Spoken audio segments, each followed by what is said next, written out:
ಒಂದು ಚಳಿಗಾಲದ ಬೆಳಿಗ್ಗೆ ಒಬ್ಬ ರೈತ ತನ್ನ ಹಳ್ಳಿಯಿಂದ ತಾಜಾ ತರಕಾರಿಗಳನ್ನು ನಗರಕ್ಕೆ ಮಾರಲು ಹೊರಟ. ತರಕಾರಿಗಳು ನಾವು ಇಂದು ನಗರ ನೋಡುತ್ತೇವೆ ಎಂದು ಖುಷಿಯಿಂದ ಕಿತ್ತಾಡುತ್ತಿದ್ದವು. ನಗರದ ಮಾರುಕಟ್ಟೆ ಹತ್ತಿರ ರೈತನು ಒಂದು ವಿಶಾಲವಾದ ಐಸ್ ಮನೆ ನೋಡಿದ. ರೈತನನ್ನು ನೋಡಿ ಐಸ್ ಮನೆ ನಗುತ್ತಾ ಮಾತಾಡಿತು. ನಾನು ತುಂಬಾ ಶಕ್ತಿಶಾಲಿ, ಬಿಸಿಲನ್ನೇ ತಡೆದು ಆಹಾರವನ್ನು ಕಾಯುತ್ತೇನೆ.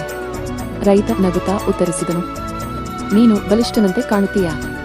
ಆದರೆ ನಮ್ಮ ಹಳ್ಳಿಯ ಬೇಸಿಗೆಯಲ್ಲಿ ನೋಡೋಣ. ರೈತನು ಆ ಐಸ್ ಮನೆಯಿಂದ ಒಂದು ಚಿಕ್ಕ ಐಸ್ ತುಂಡನ್ನು ಜೊತೆಗೂಡಿಸಿಕೊಂಡು ಹಳ್ಳಿಗೆ ಹೊರಟ. ಸೂರ್ಯ ನಿಧಾನವಾಗಿ ಮೇಲಕ್ಕೆ ಏರುತ್ತಿದ್ದಂತೆ ಆ ಐಸ್ ತುಂಡು ಕರಗಲು ಶುರು ಮಾಡಿತು. ನನ್ನನ್ನು ಉಳಿಸು, ನನ್ನ ಶಕ್ತಿ ಹೋಗುತ್ತಾ ಇದೆ ಎಂದು ಅದು ಅಳತೊಡಗಿತು. ರೈತ ಮೃದುವಾಗಿ ಹೇಳಿದನು, ನಿಜವಾದ ಶಕ್ತಿ ಎಂದರೆ ಎಲ್ಲಾ ಪರಿಸ್ಥಿತಿಗಳಲ್ಲೂ ಉಪಯೋಗವಾಗಿರುವುದು.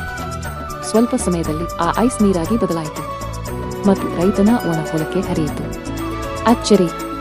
ಹೊಲ ಹಸಿರಾಗಿ ಬೆಳೆಗಳು ಚೆನ್ನಾಗಿ ಬೆಳೆದವು.